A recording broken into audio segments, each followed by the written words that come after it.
好来，乡亲啊，继续来看宜兰县的金枣今年大丰收。农粮署特别结合着宜兰的农会，大力来推广，有金枣糕啊，有金枣米香，嘛有金枣的手工地壳等等，展现创意，创造商机。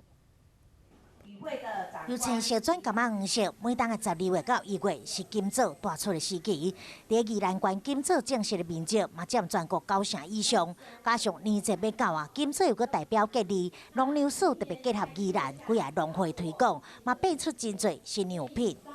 一大堆物件有这金枣粿，也搁有牛轧糖，也搁有种金枣米香，一喙加落去有淡薄酸甜的口感，真有创意。但是唔只有这哦，利用金枣所提炼出来精华，也搁会使做成手工皂，甲护手霜，拓展无同的消费市场。它非常的有营养，有非常丰富的维生素 C， 而且它有抗氧化啊，而且叶类黄酮是讲非常的重。好处非常侪，推广自家的农作，若是推销好产品，嘛希望大家伫年节假期会使来高雄采购，体验趣味，嘛用行动力挺在地农业。